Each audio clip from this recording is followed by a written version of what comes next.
O Dieve šventas, tvirtas, teisus ir malonus, būk amžinai pagirtas už meilės stebuklus.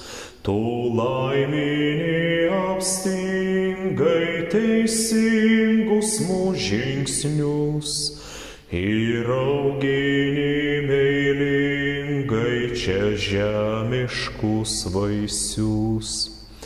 Metus apvainikuoji jau derliaus tu gausa, duonelę dovanoji su malone skalsa. Dėl to laimingi žmonės čion krikštauja linksmai, už dovanas malonės dėkoja tau karštai. Malonė mūsų viešpaties Jėzaus Kristaus, meilė Dievo Tėvo ir bendrystė šventosios dvasios teesie ir tepasilieka su mumis visais. Šiandieną švenčiame Pjūties padėkos šventę, dėkojame už įvairias gerybės, kuriamis Dievas mus laimina. Todėl paklausykime šiai šventei skirtos šventos Evangelijos pagal Luką žodžių. Vienas iš minios Jėzui tarė: mokytojau, liepk mano broliui, kad pasidalytų su manimi palikimą. Jėzus atsakė: žmogau, kasgi mane skyrė jūsų teisėjų ar dalytojų? Jis dar pridūrė: žiūrėkite, saugokitės bet kokio godumo, nes jei kas ir turi apsčiai, jo gyvybė nepriklauso nuo turto. Jis pasakė jiems palyginimą. Vieno turtingo žmogaus laukai davė gausų derlių. Jis pradėjo sau vienas svarstyti: ką man čia padarius? Neturiu kur derliaus sukrauti. Galop jis tarė: štai ką padarysiu. Nugriausiu savo klojimus, statysiu didesnius ir į juos sugabensiu visus javus ir visas gėrybės. Tada tarsiu savo sielai: mano siela, tu turi daug gėrybių, sukrautų ilgiems metams, ilsėkis, valgyk, gerk ir linksmai pokyliauk. O Dievas jam tarė: kvailutė, dar šiandien bus pareikalauta tavo gyvybės, kamgi atiteks, ką susikroviai. Tai būna tam, kas kraunasi turtus, bet nesirūpina tapti turtingu pas Dievą. Amen. Melskimės. Visagalinti Dieve, gailestingasis Tėve, tu atveri savo dosnią ranką ir iš tėviško gerumo sotini visa, kas gyva. Nuolankiai dėkojame tau, kad tu vainikavai laukus savo palaimą ir leidai mums vėliai surinkti žemės vaisius. Laimink ir sergėk amžinąją tavo žodžio sėklą mūsų širdyse, kad visuomet duotume gausių teisumo vaisių, kaip padėkos auką tau.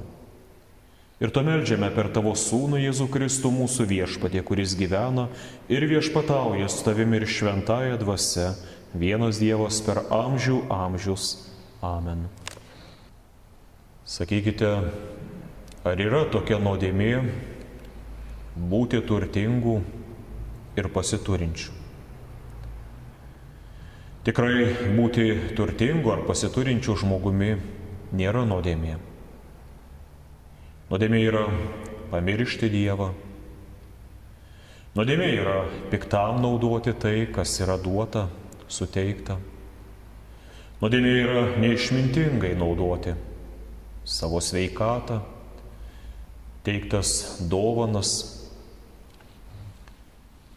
Turbūt truputį keista girdėti, kai visų gerbiamas turtingas ūkininkas ar koks nors apsukrus prekeivis Jėzaus palyginime vadinamas labai neišmintingu, trumparegiu žmogumi ir netgi kvaileliu. Tačiau taip gali sakyti tik tai tas, kuriam žinomos viso šio pasaulio paslaptis ir netgi slaptosios nuodėmės. Tas, kuriam nėra jokių užslėptų dalykų, tai yra tokių dalykų, kuriuos pajėgtume nuslėpti nuo jo. Štai šis turtingas žmogus turi visko. Apsčiai turi. Jam gerai sekasi. Antraip argi planuotų perstatyti savo sandėlius, išplėsti, patobulinti, kad juose galėtų sutalpinti daugiau gėrybių. Galbūt netgi planuoja jau įsigyti daugiau žemės, pasisamdyti naujų darbininkų, plėsti savo verslą, nes jam viskas gerai sekasi. Iš tokių žmonių paprastai yra mokomosi ir imamas pavyzdys arba jie rodomi kaip pavyzdys. Bet Jėzus vis vien jį pavadina neišmaningu žmogum ir netgi kvaileliu. Taip, mielas, turtingas ir žmogau, tikrai gėrybių tu turi sutaupęs, daug sutaupęs ilgiems metams. Turi gražius namus ir niekas dėl to negalėtų su tavim ginčytis. Tikrai sėkmės, kai kada tau pavydėtų daugelis, o galbūt ir pavydi. Bet leis paklausti, kaip yra su tavo sielos namais ir kaip su tavo dvasiniais turtais. Ar statydamas savo namus ir puošdamas juos, rūpindamasi žemiškomis gerybėmis, neapleidai savo dvasinių sielos namų, o kraudamasi žemiškus turtus? Ar nepamiršai tapti turtingu pas Dievą? Ir kam tu pardavėjai ir iššvaistei, išbarstei tiek daug sunkiai dirbdamas daugelį geriausių ir gražiausių gyvenimo metų? Ir ar yra šiame pasaulyje kas nors, kas galėtų tau parduoti arba padovanoti bent šiek tiek papildomo gyvenimo laiko vietoje to, kurį išbarstei? Žmonės dažnai pergyvena ir klausia, kas bus su mano namais, kam aš juos paliksiu, kas bus su mano verslu, kai Dievas pareikalaus mano gyvybės, ar kai aš negalėsiu visais tais dalykais rūpintis, kai nebeturėsiu sveikatos. Bet retai, kada susimąsto apie tai, o kas nutiks mano sielai, kai man reikės stoti į Dievo teismą, kuriame bus atskleistos visos mano mintis, visi darbai ir prieš šventąjį iškils visos mano nuodėmės. O viena iš nuodėmių, nuo kurios ir nori mus apsaugoti mūsų Viešpats, yra godumo nuodėmė. Kristus kalba, žiūrėkite, saugokitės bet kokio godumo, nes jei kas ir turi apsčiai, jo gyvybė nepriklauso nuo turto. Jėzus moko saugotis godumo, kaip velnio, spendžiamų pinklių ir į tas pinklės neįpulti. O apaštalas Paulius godumą dar prilygina stabmeldystei. Taip nutinka, kai žmogus pamiršta Dievą ir ima tarnauti savo turtams. Juos garbina, jais džiaugiasi, jais puikuojasi, jiems lenkiasi, dėl jų liūdi, kažką praradęs ir pergyvena. O štai Kristus savo mokinius ir savo tikinčiuosius, savo bažnyčią taip moko. O jūs pirmiausia, ieškokite Dievo karalystės ir jo teisumo, o visa kita bus jums pridėta. Arba, kai žmonės džiaugiasi gavę kokią padėką, ar kad jų vardai kur nors paminėti ir rašyti yra, tai Kristus kalba, bet jūs džiaukitės, kad jūsų vardai danguje įrašyti. Pjūties šventę dar Senajame testamente mums švęsti įsako Mozė. Švęsi pjūties šventę, pirmieną savo triūso ir lauko pasėlių. Švęsi derliaus nuėmimo šventę metų pabaigoje, kai būsi surinkęs iš laukų savo triūso vaisius. 3 kartus per metus visi tavo vyriškiai pasirodys viešpaties Dievo akivaizdoje. Į viešpaties savo Dievo namus atneši rinktinių savo žemės pirmienų. Tai reiškia, kelis kartus metuose pasirodysi viešpaties akivaizdoje su visais savo brangiausiais turtais. Parodysi viešpačiai savo sielą, molinėme savo kūnio inde. Leisi viešpačiai ištirti tavo mintis, darbus ir gyvenimą. Pagerbsi viešpatį savo darbo vaisiais ir savo aukomis. Ir leisisi mokomas Dievo žodžiu, laiminamas ir šventinamas sakramentu. Leisisi vėliau viešpaties vedamas tuo keliu, kurie eina visi palaimintieji ir šventieji. Dievas įsako mums atnešti į jo artybę palaiminimų regimus mūsų ranko darbo vaisius, kad išmoktume Dievo pagerbti ir neregimaisiais mūsų dvasinio gyvenimo vaisiais. O dabar pagalvokime, kuogi krikščionys skiriasi nuo kitų. Gal didesniais ir gražesniais namais. O gal tuo, kad uždirba daugiau pinigų? Gal tuo, kad rengėsi gražiau, stilingiau nei kiti žmonės? O gal krikščionys yra sveikesni, gal niekada neserga jokiomis sunkiomis ligomis? Gal gyvenime nėra turėję jokių skaudžių nusivylimų, traumų ar įvairiausių dvasinių sužeidimų? Labiausiai krikščionys skiriasi Dievo valios pažinimu. Kokia yra Dievo valia, ko Dievas iš jo laukia ir tikisi ir ką jam įsako. Ir skiriasi savo tikėjimu, pasitikėjimu Kristumi. Štai, kai apaštalo Jono regėjimuose vienas iš vyresniųjų danguje klausė jo, kaip manai, Jonai, kas yra tokie tie ir iš kur atėjo tie apsivilkę baltais rūbais? Jonas netgi nedrįsta atsakyti. Ir štai vyresnysis paaiškina, jie atėjo iš didžio sielvarto, jie išplovė savo apsiaustus ir juos išbalino avinėlio krauju. Todėl jie stovi priešais Dievo sostą ir tarnauja jam dieną naktį jo šventykloje, o sėdintysis soste išskleisant jų padangtę. Tai reiškia, kad šiame pasaulyje visi jie alei vieno turėjo pakelti daug vargų ir daugybę negandų. Bet jie tikėjo Kristumi ir juo pasitikėjo. Ir bažnyčia tai girdėdama suprato, kad taip baltai rūbus išplauti galima tik avinėlio krauju, tik per krikštą ir šventąją vakarienę. Šie sielos ir krikščioniško gyvenimo rūbai suteršiami įvairiausiais rūpesčiais, nuodėmingais susijėmimais, nuodėmėmis. Bet jie patikėjo Kristumi ir naudojosi Jėzaus paliktomis malonės dovanomis ir tokie, pasibaigus gyvenimo kelioniai, patirs, kaip išsipildo visi maloningi pažadai. Jie nebealks. Nors gyvenime jiems teko dažnai kęsti alkį ar nepriteklių. Jie nebetrokš, nors gyvenime jie patyrė daug vargo, jos sekino sunkus darbai ir rūpesčiai. Ir nebekepins jų saulė, nei jokia kaitra. Nebeliks skausmo, nuovargio, nevilties, kančios ir visų panašių dalykų. Avinėlis, kuris stovi priešais sostą, juos ganys ir vedžios prie gyvybės vandens šaltinių ir Dievas nušluostys kiekvieną ašarą nuo jų akių. Tai reiškia, kad pats Kristus jais rūpinsis, kad jiems daugiau nebetektų patirti nei liūdesio, nei baimės, nei nevilties.